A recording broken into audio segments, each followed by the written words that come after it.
Hello friends, and welcome back to another virtual story time with Miss Liz. Today we are reading a twist on a classic fairy tale. You may know the story of Sleeping Beauty, but have you heard the story of Reading Beauty? I love this book because the twist is it's Sleeping Beauty with books. Let's read it together. Reading Beauty is by Deborah Underwood and illustrated by Meg Hunt.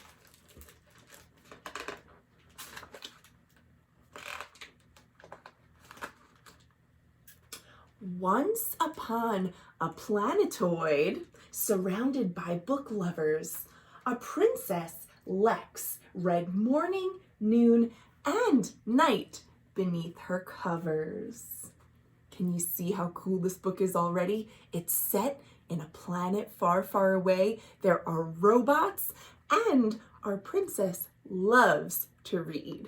This is an excellent book, in my opinion. Oh, and it rhymes. Perfect for National Poetry Month. Let's continue. Lex's bedroom brimmed with books. She read them at top speed. She even trained her puppy, Prince, to fetch her things to read. But on her 15th birthday, Lex awoke. Her books were gone. She raced to find her parents. Make them stop. What's going on? Did you see there were robots taking her books away? It says Royal Book Removal. Her parents, they answered with a story. Long ago, when you were small, we held a celebration and invited one and all. Here is Lex as a baby, see? But while the guests were toasting you, we heard a muffled shout.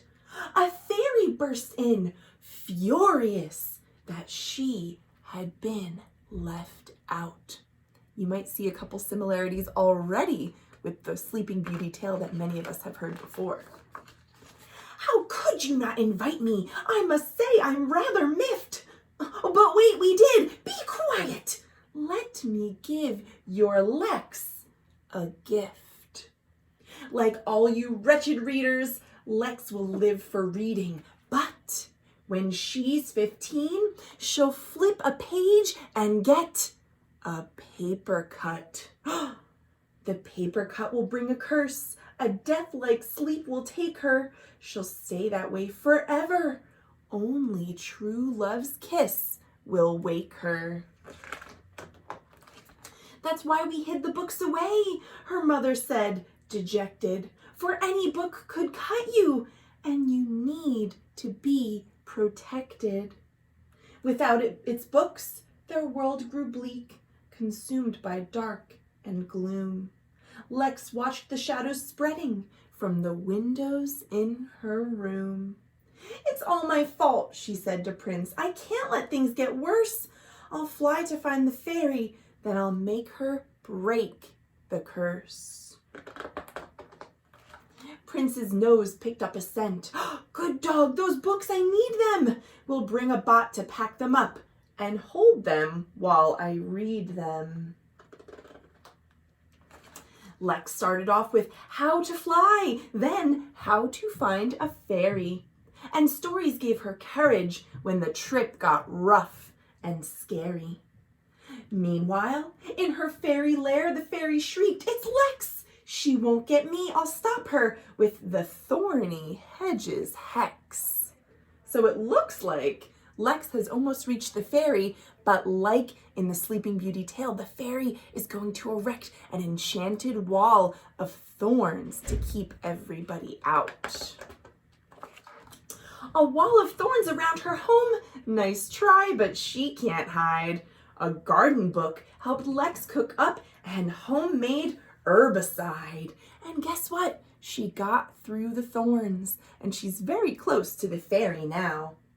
The hedge dissolved to shriveled bits so Lex and Prince could land. The fairy said, that girl is doomed. I've something special planned. I'll tempt her with the things she loves, a gorgeous poisoned book entitled How to Lift a Curse. She'll have to take a look. Zip zap, a glowing book appeared. Prince sniffed. What's this? Lex said. The fairy listened through the door. No sounds. She must be dead. Oh boy, this fairy really doesn't like books or Lex. Do you think there's a deeper meaning behind all of this? Let's find out. The fairy inched near sleeping Lex to check her now closed eyes. Oh no. But Lex sprang up and grabbed her wand and said, hello, surprise! I got quite good at faking sleep when I was just a kid, so I could read past bedtime. Now, about that curse you did. That curse will last forever. You will never change my mind. Then Prince nudged Lex's leg and barked. Lex looked. What did you find? Here, Prince has a paper in his mouth that says, you are invited to a royal ball to celebrate the birth of Princess Lex. So it looks like the fairy was invited to Lex's party all those years ago, but she said she never got the invitation. What is going on here? You were invited to my ball. We thought this didn't reach you. Wait, can it be that you can't read? Don't worry, I will teach you. So it looks like the fairy didn't know how to read, and that is why she didn't understand that she was invited to the party. Me read, said the fairy. In her excitement, the poor fairy didn't think. She touched the book. She turned ghost white and crumpled in a blink. The fairy cursed herself, said Lex. We need to help her. Quick! Prince ran up and gave the fairy's face a sloppy lick.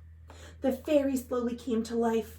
What happened? I'm not dead. Oh, Prince loves everyone, Lex shrugged. She smiled and scratched his head. So Lex came home, the books came back, the land was filled with laughter. The fairy found a job, looks like at the library, and all read happily ever after. Wow. I love this book, and you know what my favorite part is? It's when the fairy is awoken with a kiss from Prince, because dogs really do love everyone.